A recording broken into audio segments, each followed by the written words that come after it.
The fire came first, roaring through the night like a living monster, devouring everything in its path. A child's scream cut through the storm, and a single shadow, half man, half beast, threw itself against the flames. That was Ranger, the German shepherd who would rather burn than abandon the girl he loved. By dawn, what remained of Cedar Valley was ash and silence. But from those ashes rose something no one expected, a secret buried for decades, a truth powerful enough to bring down a millionaire empire and restore hope to a forgotten land. This is the story of Abby Monroe, the 10-year-old girl who inherited more than a ranch. She inherited a promise and a fight for the soul of an entire valley. As you listen, think about the places you call home, the hills, the forests, the rivers you'd protect if no one else would. Where are you listening from? Tell us in the comments or type Amen if you still believe that courage and loyalty can save the world. The morning sun climbed over the jagged peaks of western Montana, spilling golden light across the rusted roofs of Pine Hollow, a town so small its only grocery store doubled as the post office. The air was crisp, scented with pine and dust, and the faint whistle of the freight train echoed down the valley.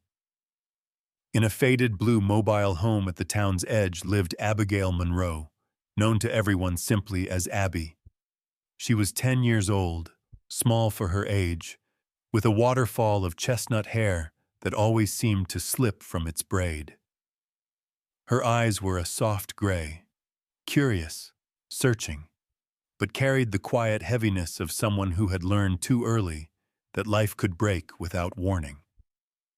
Since the car accident that took her parents 2 years earlier, Abby had lived with her Aunt Helen, her mother's younger sister. Helen was a sturdy woman in her early 40s, her copper hair streaked with premature silver, and her skin freckled from years working under the Montana sun. She ran the diner in town, Helen's Hearth, and had the practical air of someone who measured hope by the hour and paychecks by the week. Their days followed a rhythm. Helen left before dawn. Abby fed Ranger, their German shepherd, then walked the dirt road to the school bus stop. Ranger had been her father's dog, a powerful 3-year-old shepherd with a black and tan coat, amber eyes, and an intelligence that sometimes felt almost human. He moved with the fluid confidence of a creature born to protect. Since the accident, he hadn't left Abby's side. If she went to the mailbox, he went too. If she cried in her sleep, he nudged her hand until she woke. In many ways, he was the last heartbeat of her old life. That morning, as Abby poured milk over her cereal, Ranger sat by the door, alert to the sound of an approaching truck. Moments later, a dusty postal van pulled up, and Mr. Donnelly, the town's mail carrier, stepped out. He was a wiry man in his 50s with a face carved by years of wind and laughter, and a limp from an old rodeo injury. "Morning, Helen.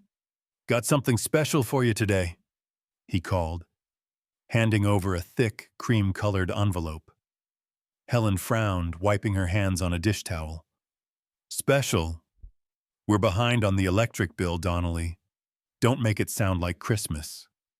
He chuckled. "It's addressed to Miss Abigail Monroe, care of Helen Whitman, from a law office in Billings. Looks official." Abby looked up from her cereal, spoon halfway to her mouth. "For me?" Helen turned the envelope over. The paper was heavier than normal, the ink raised slightly under her thumb, the way expensive stationery feels. Across the front, in elegant script, were the words, "To Miss Abigail Monroe, heir to the Cedar Valley estate." Helen let out a short laugh, half disbelief, half concern. "Heir? Must be a mistake. We don't have an estate, we have a trailer with bad plumbing. But Ranger had already stood, ears pricked, tail low, a soft whine escaping his throat. Abby crouched beside him. "It's okay, boy." She reached out, and when Helen handed her the envelope, the dog leaned closer, sniffing the paper with an intensity that made Helen pause. "Smells like pine," Abby murmured. "And old wood." Helen sighed. "Probably mothballs from some lawyer's office. Don't get your hopes up, sweetheart." But she sat down beside Abby anyway and slid her finger under the flap. Inside was a neatly folded letter stamped with the emblem of Benton and Myers, attorneys at law. The handwriting, though formal, had a personal rhythm to it. To Miss Abigail Monroe, pursuant to the last will and testament of Mr. Arthur Monroe, you are hereby recognized as the sole heir to the property known as Cedar Valley Ranch, located north of Hamilton County, Montana. You are invited to visit the property at your earliest convenience to assess its condition and claim your inheritance. Helen's lips tightened. Arthur Monroe. That was your grandfather. Abby blinked. Mom never talked about him. She wouldn't. They stopped speaking before you were born. Helen folded the letter carefully, her brows furrowing. Your grandfather was difficult, stubborn as the rocks in these hills. When your grandmother died, he went up to the mountains and never came back down. Abby's mind filled with images of a gray-bearded man in a cabin surrounded by pine trees, of wild horses running through snow. Why did they stop talking? Helen hesitated, staring at the worn linoleum floor. Because he believed the land mattered more than people. Your mom didn't forgive him for that. Outside, the wind picked up, rattling the mobile home's aluminum siding. Ranger moved closer to the window, staring toward the tree line beyond the dirt road. His ears twitched as if he heard something distant, something calling. Abby followed his gaze. Maybe he wants us to go. Helen snorted softly. Your dog wants bacon, not destiny. But there was a flicker of unease in her tone. That evening, after Helen had gone to work the late shift at the diner, Abby sat on the front steps with Ranger. The air smelled of pine resin and diesel, and the sunset poured amber light over the valley. She turned the letter over in her hands again, tracing the embossed emblem with one finger. Cedar Valley Ranch, she whispered. Do you think it's real, boy? Ranger pressed his head against her shoulder, and for a moment, Abby felt something stir, a sense of belonging she hadn't felt in years. She looked at the photo taped above the doorframe. Her parents, smiling beside a newborn foal on the day Ranger was born. Her father's arm was around her mother, both of them sunburned and happy. Abby remembered his voice telling her once, Ranger's family now. He'll always watch over you. That night, the dream came. She was walking through tall grass that brushed her knees, the air filled with the sound of running water. A barn stood in the distance, its doors open, light spilling out. She heard hooves clattering, wings flapping, and the faint jingle of a bell. When she looked down, Ranger was beside her, his fur glinting gold in the light. Then she saw the outline of a man standing at the barn door, holding a lantern. He lifted a hand, as if to wave. Come home, he said. Abby woke with her heart pounding, the sound of distant thunder rolling through the valley. Ranger was at the window, growling low, eyes fixed on the dark line of trees beyond the fence.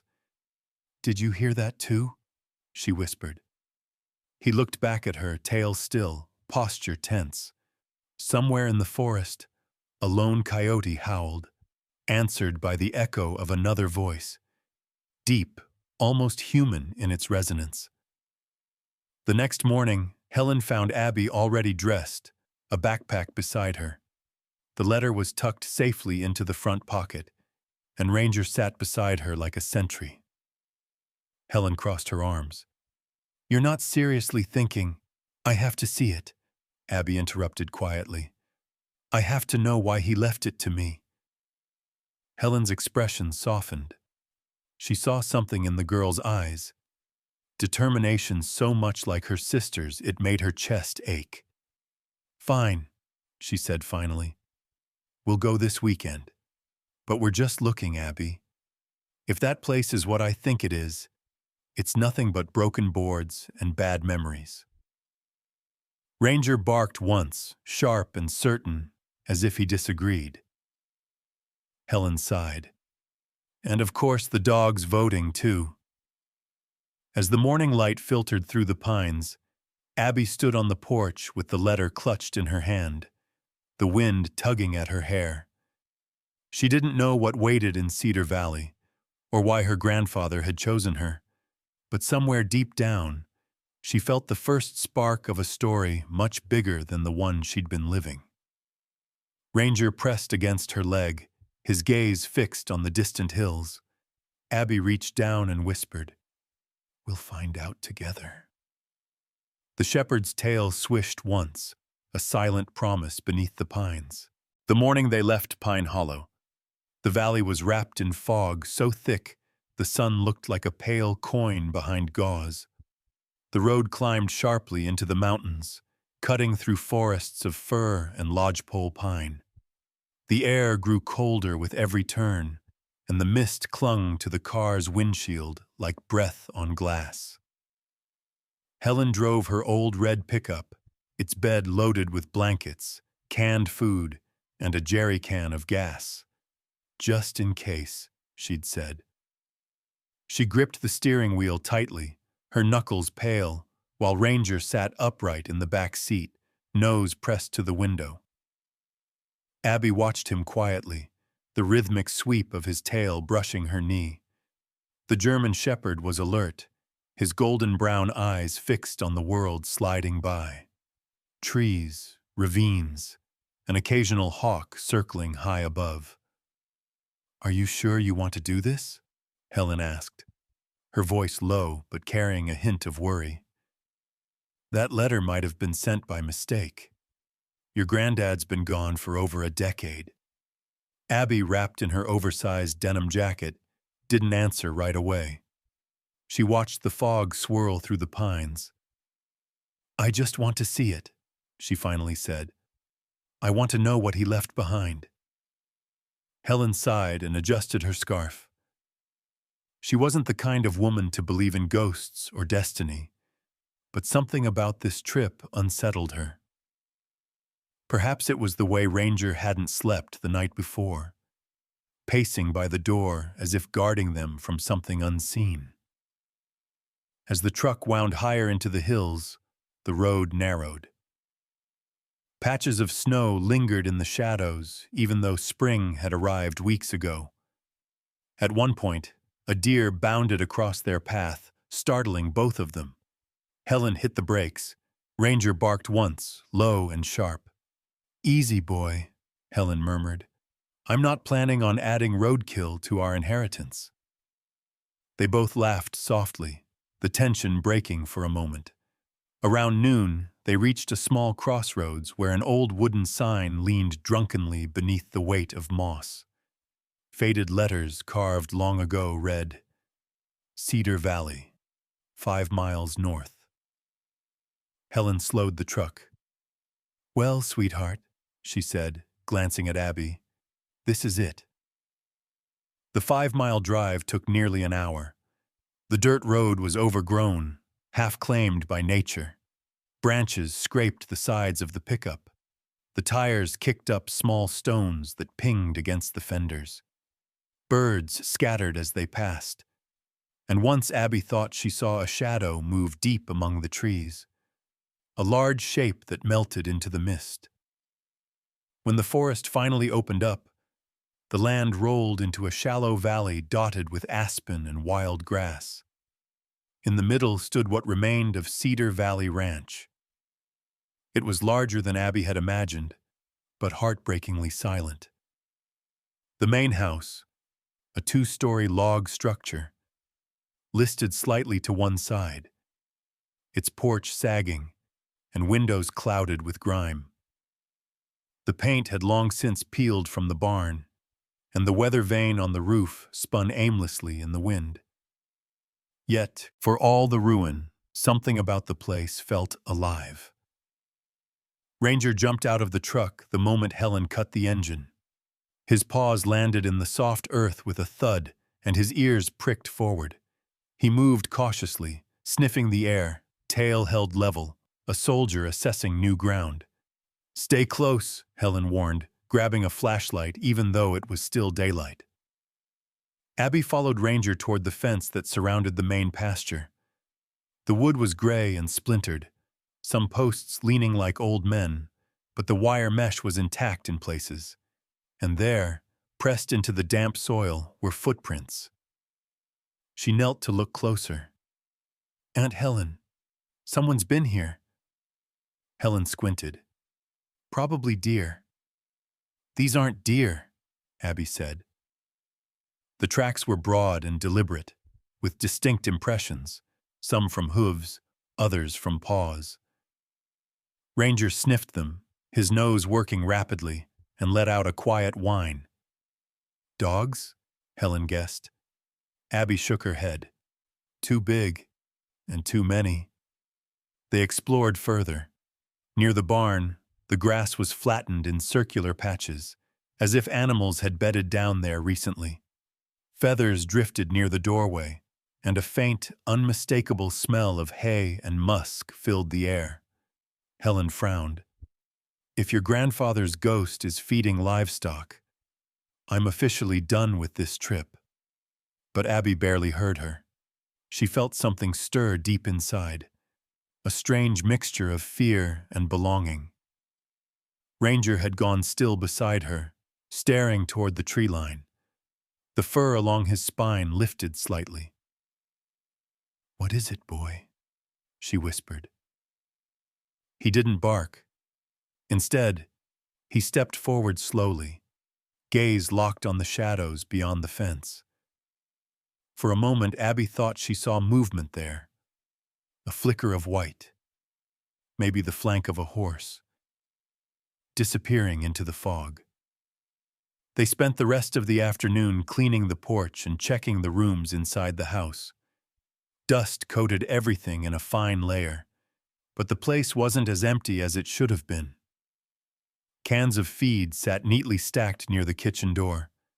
A kettle rested on the stove, not rusted, but only slightly tarnished. Helen ran a finger along the countertop. "Someone's been maintaining this place," she murmured. "At least enough to keep it from falling apart completely." By evening, the fog thickened again. The valley turned silver under a ghostly moon, and the forest whispered with unseen life.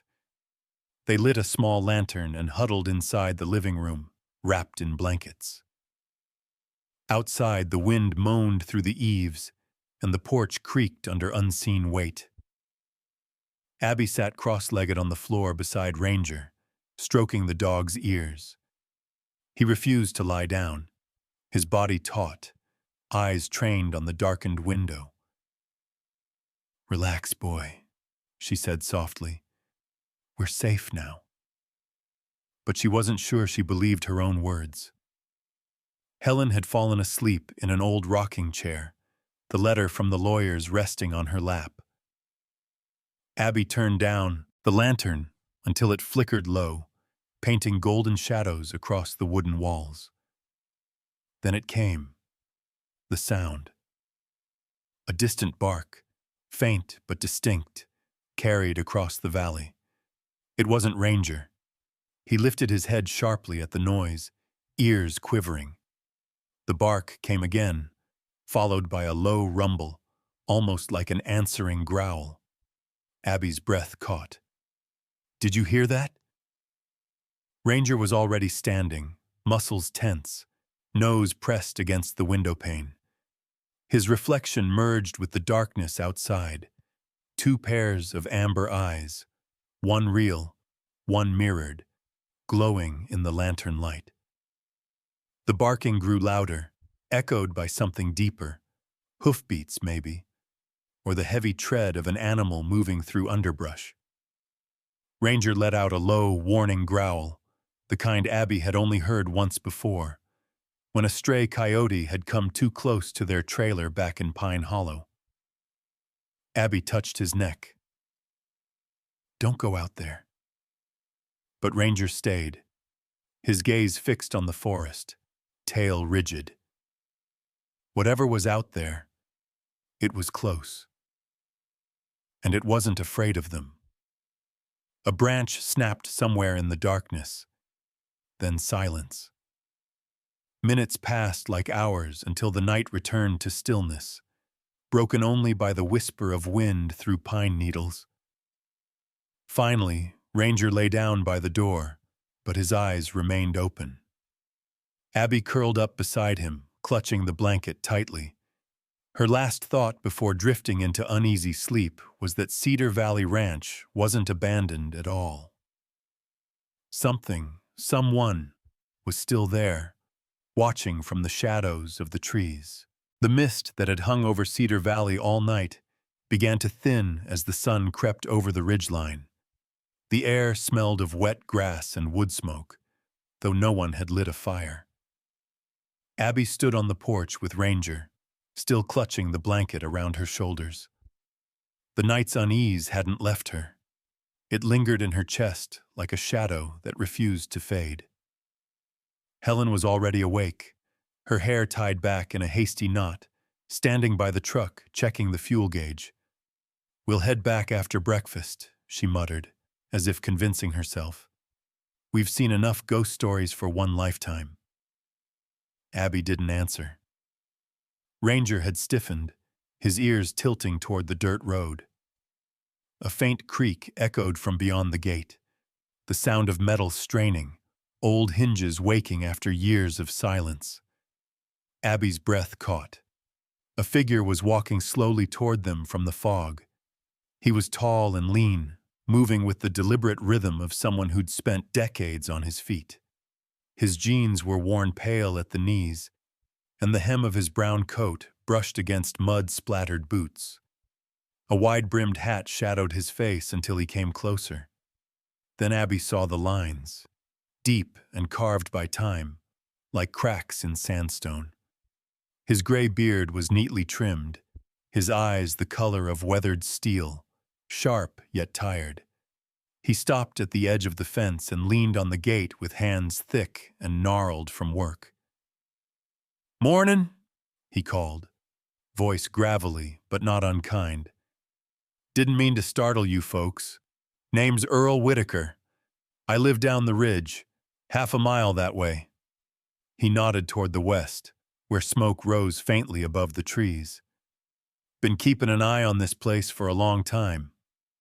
Helen crossed her arms. "You mean the Monroe Ranch?" Earl's eyes flickered with recognition. "So you're kin to Arthur Monroe, then?" Helen hesitated. "He was my father. This is his granddaughter, Abby." The old man studied Abby with quiet curiosity. "You've got his eyes," he said softly, "gray as a mountain storm."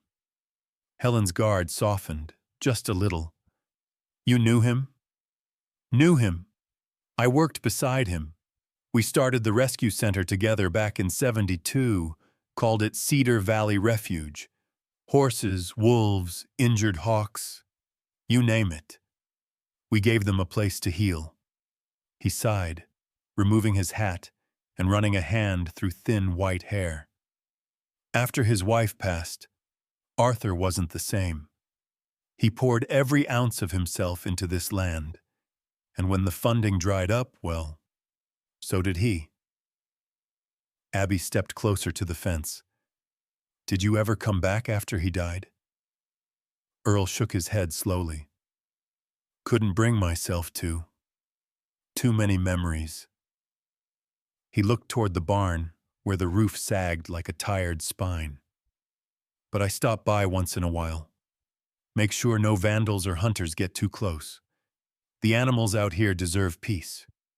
Helen gestured toward the house. "Someone's been tending things. Stacked feed. Clean buckets. That you?" Earl gave a crooked smile. "I patch up what I can. Ain't much left in these old bones, but I try. Arthur built something good here, Miss Monroe. Be ashamed to let it rot." Ranger had been watching the man intently. When Earl knelt and held out a hand, the dog approached cautiously, sniffed, then licked the calloused fingers. "Well now," Earl said, chuckling, "you've got yourself a fine shepherd. Smart eyes, calm spirit. He reminds me of Duke, the last one Arthur trained before." He trailed off, gaze drifting toward the forest. "Before the accident." Helen frowned. "What accident?" But Earl didn't answer directly. "There was a rock slide years back. Took part of the upper trail. Arthur never rebuilt it. Said some places weren't meant to be touched again." A silence stretched between them, filled only by the distant rustle of wind through the pines. Finally, Earl straightened with effort. "I should get back to my chores. But if you're staying, keep an eye out near dusk. Strange things happen in this valley once the light goes." Helen tried to laugh. "You mean coyotes and bears?" Earl's mouth curved into a thin line. If only it were that simple. He tipped his hat to Abby. "Nice to meet you, Missy. Your granddad would have been proud to see you here." Then he turned and walked down the trail, disappearing into the fog the same way he had come. After he was gone, Abby couldn't shake the feeling he'd left something unsaid. They spent the afternoon exploring the barn. The air inside was cool and heavy with dust. Shafts of light pierced through cracks in the roof, illuminating the floating specks like tiny ghosts. Wooden stalls lined the walls, their gates hanging crookedly. Old leather tack hung on nails, stiff with age. Ranger led the way, nose low to the ground. He moved with purpose, pausing every few steps to sniff. Abby followed, her boots crunching on dry hay. "Looks like nobody's been here in years," Helen said, shining her flashlight into one of the stalls. Cobwebs glistened in the beam like silver threads. "If this was a rescue center, it's long dead." "Maybe not," Abby murmured. She pointed to a faint series of paw prints in the dirt, fresh, sharp-edged. "These aren't old." Before Helen could respond, Ranger stopped abruptly near the far wall. His ears perked, his nose pressed to a section of floorboards darker than the rest. Then he began to scratch. "Ranger, what are you doing?" Abby asked. The dog's claws rasped against wood until a hollow sound echoed beneath. Abby crouched, brushing aside straw and debris. "There's something under here." Helen knelt beside her, pulling at the edge of one plank. It lifted with a groan, revealing a narrow space below. Inside, covered in dust and rust, was a small metal safe. Its hinges were corroded, but the dial moved freely when Helen turned it. "You've got to be kidding me," Helen said. "A hidden safe? Your grandfather really liked his secrets." Ranger sat beside them, tail thumping softly, as if urging them on.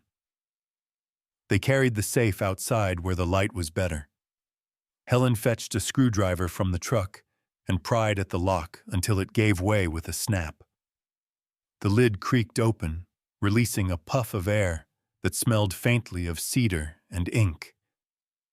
Inside lay a leather-bound journal, the cover cracked but intact.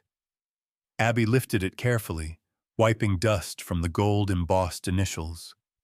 A.M. Her heartbeat quickened as she opened the first page. The handwriting was strong and deliberate, her grandfather's. Cedar Valley Refuge, June 1972. Today we welcomed our first rescues, two red-tailed hawks and a mare named Duchess. She's temperamental but brave. Helen, my Helen, says I'm too stubborn to admit I'm lonely. Maybe she's right. But out here, among the animals, I feel whole again. Abby flipped through the pages. Each entry chronicled years of care, feeding schedules, medical notes, sketches of animals. There were lists of names: Thunder, Willow, Shadow, Duchess, more than 200 in all. At the very end, the handwriting trembled, smaller, weaker. If anyone finds this place, know that it was built with love and loss. These creatures are my family now. Protect them as you would your own blood. Abby's throat tightened. She closed the journal and pressed it to her chest. Helen watched her quietly. Your grandfather was a complicated man, she said softly. But maybe he wasn't the villain I thought he was. Ranger barked once, sharp and clear, startling them both. He was standing near the fence again, staring down the road where Earl had vanished. Abby followed his gaze. A crow sat on the gatepost, black feathers gleaming in the dying light. It cawed once, a harsh, echoing sound, and flew off toward the forest. Somewhere beyond the trees, another sound answered, the faint creak of a door closing, though neither of them had moved. Abby shivered. He said strange things happen here after dusk, she whispered. Helen took her hand. Then we'll lock the doors early. As night settled over Cedar Valley, the journal lay open on the table, the final words gleaming in lantern light. Protect them as you would your own blood. Ranger curled up by the door, his eyes never leaving the dark beyond the window, guarding, waiting. The next morning, sunlight finally broke through the fog that had wrapped Cedar Valley for days. The air smelled cleaner, sharper, as if the land itself had exhaled after a long silence. Helen made coffee on the rusted stove, humming a tune Abby didn't recognize. Ranger lay stretched near the doorway, ears twitching at every sound from the forest. Abby sat at the kitchen table, the leather journal of her grandfather open before her. She traced the ink-stained words with her fingertip. Each page carried not just stories of animals, but something deeper, a sense of duty, of love for the wild. One line echoed in her mind. They don't need to belong to us. They only need us to protect them. She didn't yet understand it, but she felt it. Then the sound of tires crunching gravel shattered the stillness. Ranger leapt up, barking once, deep, sharp, alert. Helen frowned, wiped her hands on a towel, and stepped outside. A sleek black SUV rolled to a stop in front of the gate. Dust swirled around it before settling. The driver's door opened, and a man climbed out. A striking figure in a charcoal gray suit far too fine for mountain roads. He was in his mid-50s, tall and broad-shouldered, his posture exuding confidence. His dark hair was neatly combed back, silver streaks framing a tanned, weathered face. A gold watch gleamed on his wrist. When he smiled, it didn't reach his eyes. "Good morning," he called out cheerfully, stepping toward the fence. "Name's Calvin Drake, president of Drake Minerals Corporation. Quite the place you've got here." Helen instinctively folded her arms. "We're not selling cookies, Mr. Drake. What brings you up this road?" Calvin laughed easily, revealing perfect white teeth. "Oh, I like that. Straight to business. Well, Miss, Helen corrected. "Miss," he said smoothly. "I represent a company interested in acquiring certain parcels of land in this region. Cedar Valley happens to sit right on a zone of potential resource value. We'd be willing to compensate you generously for the property. Abby stepped forward, gripping the fence. You mean you want to mine here? Calvin's eyes softened as he noticed her. And who might this be? My niece, Helen said. Ah, he nodded, crouching slightly to meet Abby's gaze. Well, young lady, I assure you, it's not what you think. We believe there are rare minerals beneath this valley. We'd take care of the land, of course. Build a better future for your family. You could have a new house, maybe even a college fund. Abby hesitated. The man's voice was calm, almost kind, but Ranger wasn't convinced. The dog stood rigid beside her, hackles raised, a low growl rumbling in his chest. Calvin chuckled lightly. Big fellow, isn't he? He must be quite the guardian. He doesn't like strangers, Abby said without smiling. Smart dog, Calvin replied, his tone dipping for the briefest second before returning to charm. Well, you think about it. Here's my card. He reached into his jacket pocket and handed Helen a crisp white business card, embossed with gold letters. Calvin Drake, President and CEO, Drake Minerals Corp. Helen slid it into her back pocket, but said nothing. As Calvin turned back toward his car, he paused. One more thing. According to county records, this property still owes several years of back taxes. A bureaucratic oversight, no doubt. But if those aren't settled soon, the land might revert to the state. He smiled again, but this time there was something predatory in it. I'd hate to see a fine family lose what's left of their heritage. Helen's jaw tightened. We'll take care of it. I'm sure you will, he said, tipping his hat. Have a pleasant day.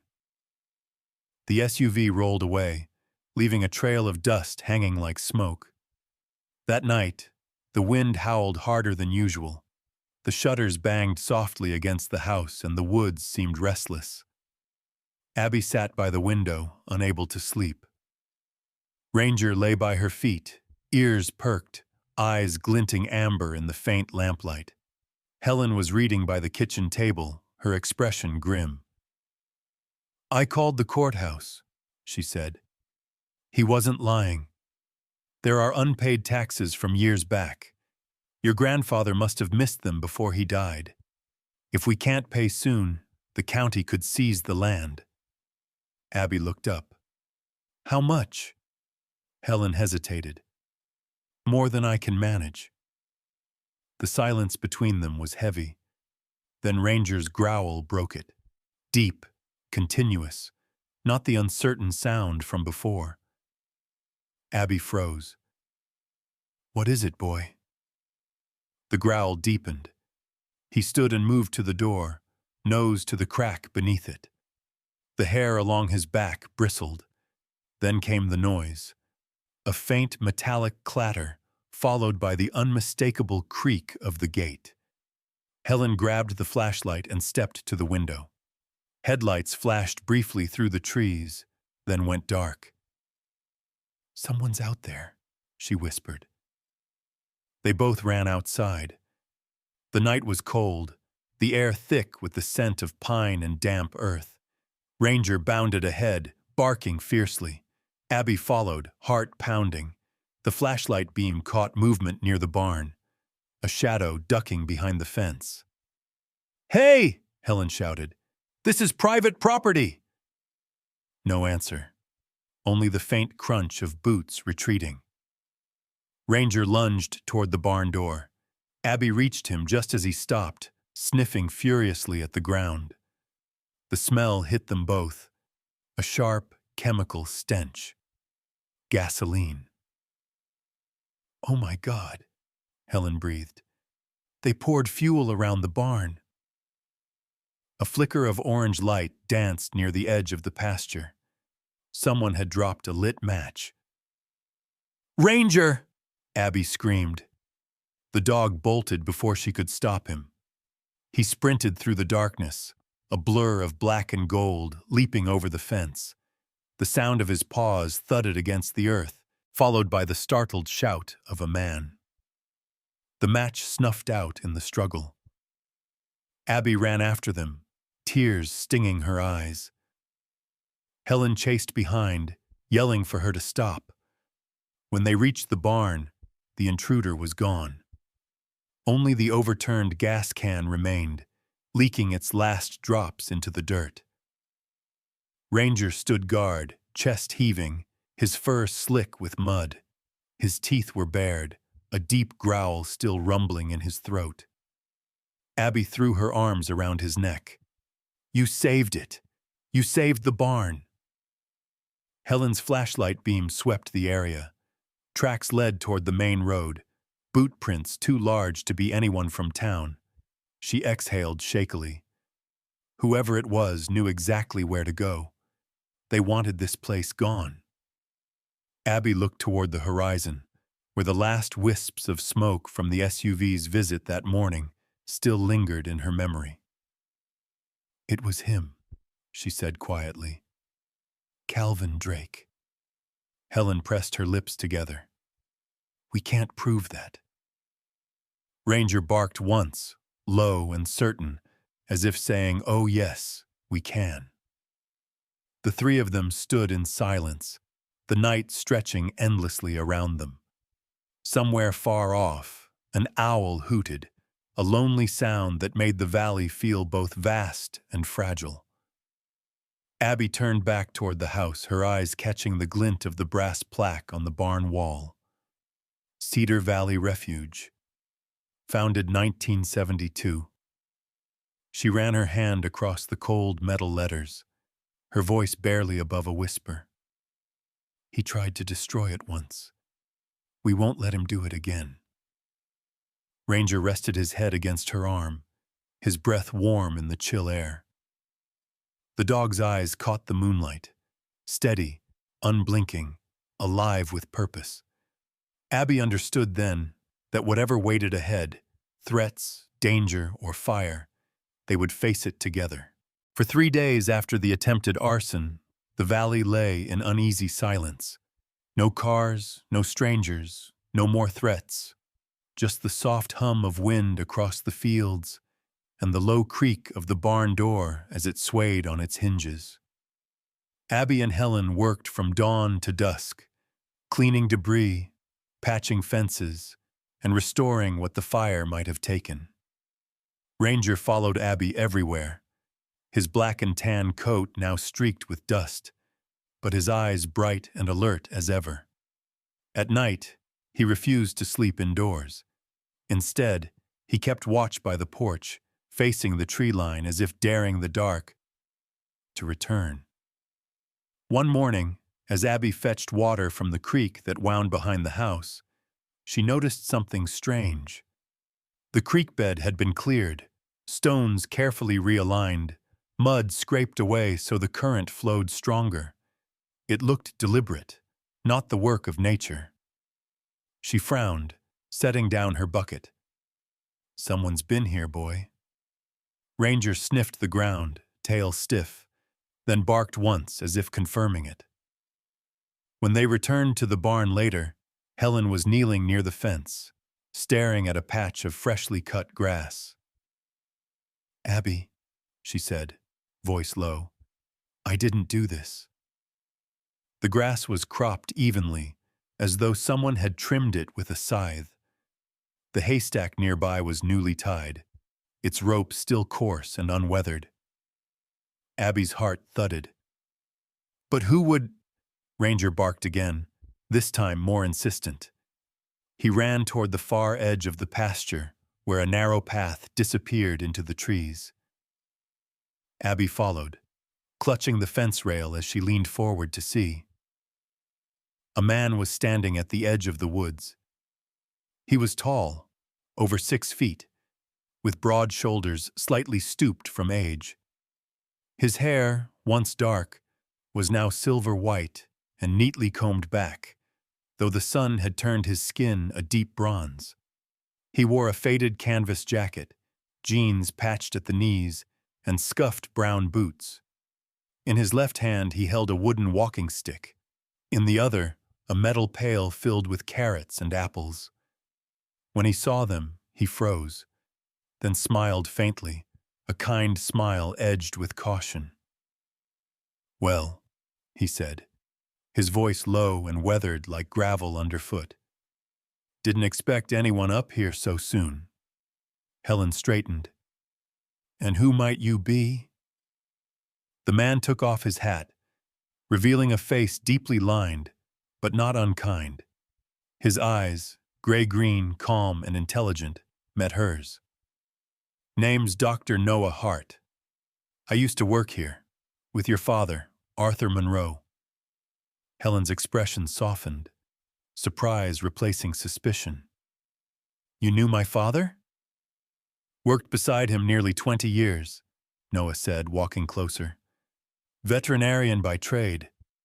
Helped him build this refuge. Haven't used that title in a while, though. Retired, mostly. I still come by once or twice a week to check on things."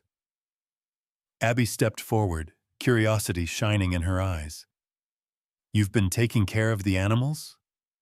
He nodded, resting on his walking stick. "What's left of them?" The herd scattered after Arthur passed, but a few stayed. Horses, mostly. Some wild deer still come by at dusk for feed. Your grandfather had a way with creatures, made them feel safe here. I couldn't let the place go to ruin." Helen folded her arms, cautious again. "You should have told someone. We thought the land was abandoned." "Maybe it should have been," Noah replied quietly. "But something kept me coming back. Call it loyalty. Or guilt." He looked toward the barn, his eyes distant. "Arthur and I had a falling out near the end. I wanted to sell part of the valley to pay off the taxes, keep the refuge running. He refused, said the land wasn't ours to sell. After he died, I couldn't forget that." The silence between them stretched. The wind carried the faint whinny of a horse from somewhere beyond the ridge. "Come," Noah said finally, motioning toward the path. "There's something you should see." They followed him through the woods for nearly half a mile. The trees parted to reveal a clearing dotted with grazing horses, 4 of them, their coats gleaming under the sunlight. A chestnut mare lifted her head first, mane rippling like fire. "This is Duchess," Noah said, voice filled with quiet affection. "Old girl's been here since before your mother was born. She's about 23 now. The others are her descendants. Arthur loved her like family." Abby stepped closer, hand outstretched. Duchess sniffed her fingers, then nudged her gently, accepting the offering of an apple from Noah's pail. "She remembers kindness," Noah said, smiling faintly. Ranger stood nearby, tail wagging softly but cautiously. The horses shifted uneasily at first, but the dog lowered his head, letting them approach. It was as if he understood they belonged here too. "You've got yourself a fine partner," Noah remarked, glancing at Ranger. "German shepherds, sharp minds, sharper hearts. They sense things we don't." Abby nodded proudly. "He saved us. Someone tried to burn the barn last week." Noah's expression darkened. "I know who that would be." "Calvin Drake?" Helen asked. He met her gaze. "Same man. Arthur fought him once, years ago. Drake wanted to mine the valley even back then. Said there was copper and zinc under the ridges. Arthur refused to sell, called it a crime against the land. Drake used lawyers, fake tax bills, even threats. When he couldn't win, he waited." Noah's hands tightened around his walking stick. Now he's come back to finish what he started. Abby looked at the horses grazing peacefully, then back toward the ranch house barely visible through the trees. "He can't take it," she said softly. "It's not just land. It's home." Noah smiled at her resolve. "You sound like your grandfather." That afternoon, they returned together. Noah helped mend the broken fence and showed Abby how to feed the animals properly.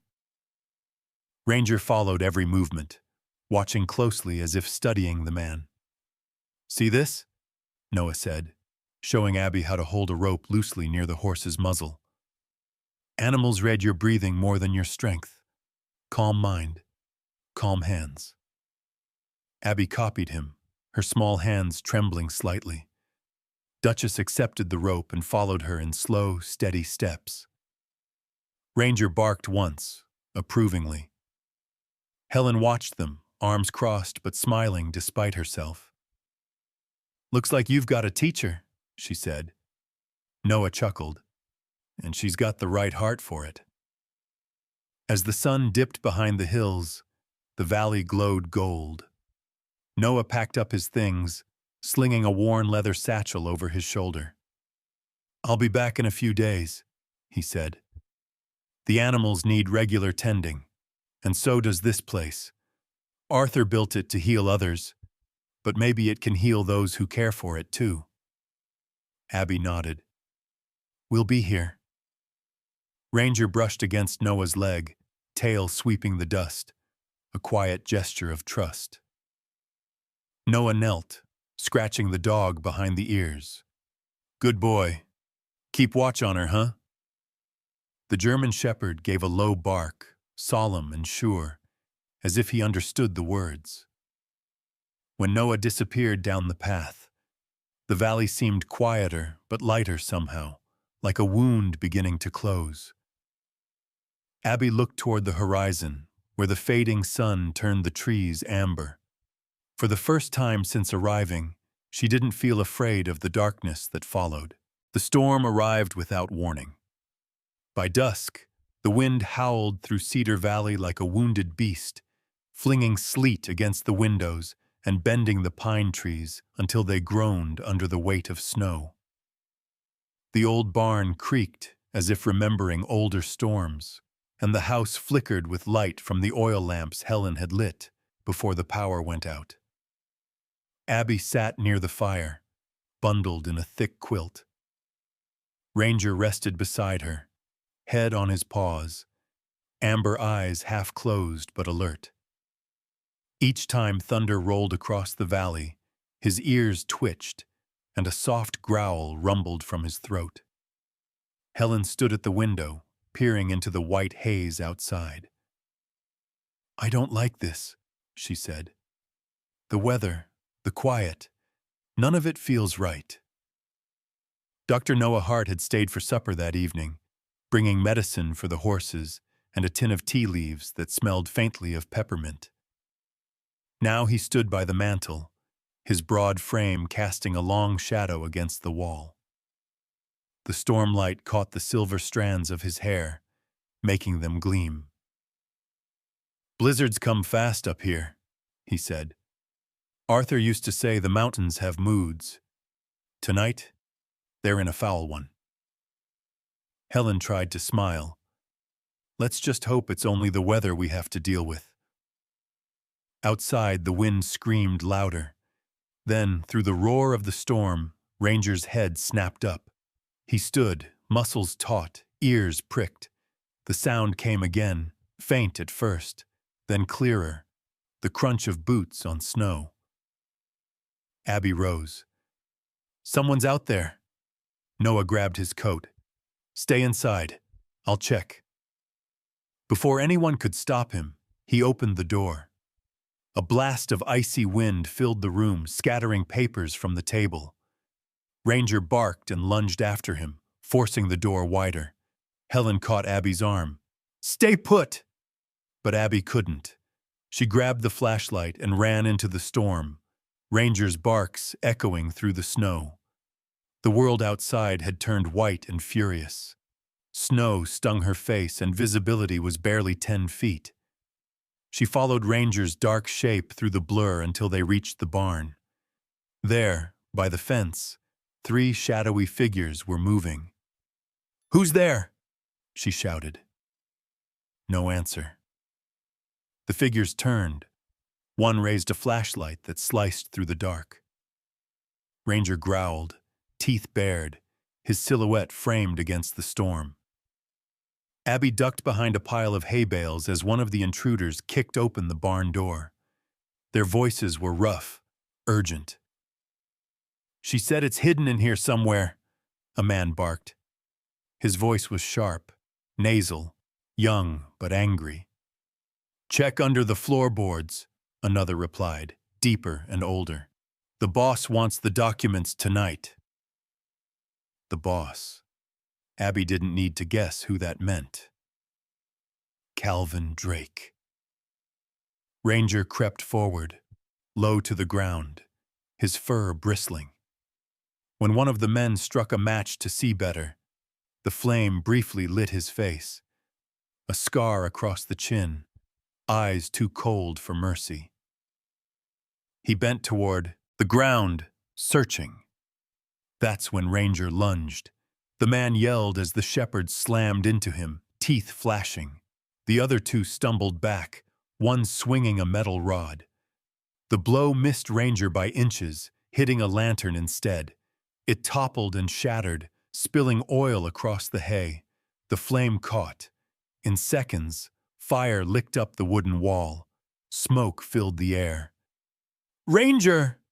Abby screamed, rushing out from her hiding place. He was limping now, one paw bleeding, but still positioned himself between her and the men. "Grab the bag," one of them shouted. "Forget the dog." Abby's flashlight beam swept across the far wall and stopped. The old plank her grandfather had repaired years ago looked different under the soot and ash. The wood was hollow-sounding when she hit it. A second safe? Her heart pounded. She grabbed the metal rod from the floor and jammed it into the crack. The plank splintered open. Inside, she saw a steel box, smaller than the first one they'd found. It was warm from the fire's heat, but she dragged it free. "Got it!" one of the men shouted, lunging toward her. Before he reached her, Ranger threw himself at the man's leg. They fell together into the dirt, the man howling in pain. Abby sprinted toward the door, clutching the box. "Noah!" she cried as she burst outside. He was already there, flashlight in hand, coat flapping violently in the wind. He grabbed Abby and pulled her behind him. Helen appeared seconds later, rifle in hand. Her father's old hunting rifle, long unused, but still steady. "Back away!" she shouted. The men hesitated. Then, as the fire roared behind them, they bolted into the storm. Within moments, the snow swallowed them whole. Noah turned to Abby. "Are you hurt?" She shook her head, coughing from the smoke. "Ranger!" The dog staggered from the barn, singed fur steaming in the snow. One leg trembled beneath him, blood staining the white ground. Yet when Abby dropped to her knees, he licked her cheek weakly, tail giving a faint wag. "You saved us again," she whispered, tears freezing on her lashes. Noah knelt beside them, eyes full of sorrow. "We need to stop the bleeding. Helen, get the first aid kit." As they bandaged Ranger's leg inside the house, the storm outside finally began to fade. The fire in the barn had died to smoldering ash, leaving only the faint hiss of melting snow. Later, when the others slept, Abby sat by the table with the steel box. The lock was simple, rusted with age. She pried it open with Noah's screwdriver. Inside were dozens of documents, yellowed but intact. At the top of the stack was a folder labeled Cedar Valley, Environmental Study, 1997. Her fingers trembled as she read the words. The report included maps, charts, and signatures. proof that mining in Cedar Valley would release heavy metals into the river system, poisoning water for miles downstream. Her grandfather had known. He'd hidden it. When Noah woke, she showed him the papers. His eyes widened as he skimmed the pages. "Good Lord," he whispered. "This could bury Drake's entire company." "We have to take it to someone who can expose it," Abby said. He nodded slowly. "I know a journalist in Hamilton named Clara Jensen. She used to cover environmental cases. If we can get this to her, the truth will come out." Ranger, still weak but alert, gave a low bark as if agreeing. The next morning, as dawn broke over the snow-covered valley, Noah drove them to town. Helen stayed behind to guard the property. Abby sat beside Ranger in the truck bed, wrapped in a blanket, her hand resting gently on his neck. At the county sheriff's office, they filed a report. 2 deputies went with Noah to inspect the scene. Within hours, Calvin Drake's hired men were arrested on the highway, trying to flee. When the police truck passed by the ranch later that evening, Ranger, bandaged but upright, stood on the porch beside Abby. As the sirens faded, he barked once, sharp and triumphant. Abby smiled through her tears. "We did it, boy." The dog wagged his tail and leaned against her leg, his eyes half closed. The valley was quiet again. But this time it wasn't fear that filled the air. It was relief. For the first time, Cedar Valley felt safe. The courthouse in Hamilton was filled to the brim that morning. The wooden benches creaked beneath the weight of farmers, townsfolk, and reporters who had come to witness the verdict that would decide the fate of Cedar Valley. Abby sat in the front row beside Dr. Noah Hart, her small hands folded tightly in her lap. She wore a clean blue dress Helen had pressed the night before, and her hair was tied back with a simple ribbon. Beside her feet, Ranger lay silently. Bandaged leg healed but still stiff when he stood too long. His fur gleamed under the morning light streaming through the windows, and his golden brown eyes followed every movement in the room with quiet intelligence. When the judge entered, everyone rose. Judge Margaret Chen, a woman in her late 50s with short silver hair and a calm, piercing gaze, took her seat. Her face was one of quiet authority, the kind that needed no raised voice to command a room. "Please be seated," she said, adjusting her glasses. Her voice was steady, resonant, the kind that made every word feel final. Abby could feel her heartbeat thudding in her chest. Across the aisle, Calvin Drake sat in his dark suit, his once confident expression hardened by sleepless nights and weeks of court hearings.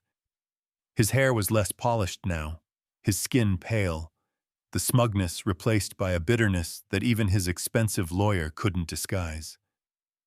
Judge Chen glanced over the room. After reviewing the evidence submitted by the prosecution, environmental reports, financial records, and sworn testimonies, it is clear that Mr. Calvin Drake and his associates deliberately falsified documents and attempted to sabotage property to secure mining rights in Cedar Valley. A murmur rippled through the crowd. The judge continued, "In addition, this court acknowledges the discovery of Mr. Arthur Monroe's original trust and the will granting ownership of Cedar Valley Ranch to his great-granddaughter, Abigail Monroe, under the guardianship of Dr. Noah Hart until she reaches legal age." Abby's eyes widened. She turned to Noah, who gave her a small, reassuring nod. "The court therefore declares Cedar Valley Ranch a protected wildlife sanctuary, designated for conservation and educational use. Ownership remains within the Monroe family estate." The sound of the gavel striking wood echoed like thunder. Abby exhaled a breath she hadn't realized she was holding. Helen squeezed her shoulders, eyes wet. The crowd erupted into quiet applause, farmers nodding in approval, environmental activists clapping softly. Even the sheriff smiled as he escorted Calvin Drake out of the courtroom, hands cuffed, his jaw tight with anger. Ranger barked once, low and deep, a sound that made several people laugh quietly through their tears. The valley was safe. 1 year later, spring had returned to Cedar Valley with a gentleness that felt like a blessing. The meadows were alive again, green grass swaying in the wind, wildflowers painting the hillsides in bursts of color. The old barn had been rebuilt with the help of volunteers from town, its red paint gleaming against the backdrop of the pine-covered mountains. A wooden sign now stood by the entrance road. Cedar Valley Wildlife Refuge. Established. Dr. Noah stood near the barn, adjusting a solar water pump. He looked older but stronger than before, his back straighter, his eyes brighter. The valley had given him purpose again. Nearby, Abby, now 11, led a small group of children through the pastures. Her voice carried confidence and joy as she spoke. "That's Duchess, our oldest mare. She's 24 now. And that one there, that's Scout. He was born last summer." The children, wide-eyed and laughing, followed her eagerly, snapping pictures with borrowed cameras. A woman with long auburn hair and round glasses trailed behind them, jotting notes into a field journal. Her name was Clara Jensen, a journalist who had first written about the Cedar Valley scandal. In person, she was thoughtful and observant, her manner gentle but precise. She had since become one of the valley's most vocal supporters and helped raise donations to rebuild the sanctuary. "You've grown quite the following, Abby," she said with a smile. "Do you remember how shy you were when we met?" Abby grinned, brushing hair from her face. "Ranger helped me get braver." As if on cue, Ranger trotted up beside her. He was stronger again, his coat thick and shining, though a faint scar still marked his shoulder, a reminder of the night he'd faced the fire. He carried himself with calm authority, walking among the visitors like the valley's silent guardian. Dr. Noah called out from the corral, "You've got another visitor, kiddo!" A man in his 40s approached from the trail, carrying a camera bag slung across his chest. He had sunburned skin, a neatly trimmed beard, and kind blue eyes that sparkled with curiosity. "Abby, this is Professor Daniel Keats," Noah said. "He's from the University of Montana. He's here to study your water system." Professor Keats extended a hand. "It's impressive work you've done here. Gravity-fed channels, sustainable livestock areas, even natural filtration ponds. Most adults wouldn't manage this." Abby shook his hand proudly. "It was my grandpa's design. We just fixed it." Keats smiled. "Then you honored him well." Ranger circled them once, sniffing curiously before sitting beside Abby's leg like a sentry. The afternoon passed in golden calm. Visitors helped feed the animals, researchers took samples from the streams, and laughter echoed across the valley. The air smelled of clover and pine sap. Later, when the last guests had gone, Abby climbed the small hill overlooking the ranch. Ranger followed, lying down beside her as the sun began to sink behind the ridgeline. Below them, the valley glowed like liquid, amber, the fences, barns, and meadows bathed in warm light. Dr. Noah joined them, hands in his pockets. "Your grandfather would be proud," he said softly. Abby smiled, eyes reflecting the sunset. "We saved it, didn't we?" Noah nodded. "You and that brave dog of yours. The valley chose its guardians well." Ranger raised his head, ears twitching, as if understanding. Then he looked out over the land he had fought for, the rivers, the herds, the quiet forests beyond. Abby leaned against him, feeling the steady rhythm of his heartbeat. "We saved it, Ranger," she whispered. "We really did." The wind swept through the fields below, rustling the grass like waves. From somewhere deep in the valley came the faint, echoing bark of another shepherd dog, a wild call carried by the breeze. Ranger lifted his head and answered with a deep, resonant bark that rolled across the hills, a promise carved into the air. The valley listened, and for the first time in many years it answered back, with life, with light, with peace.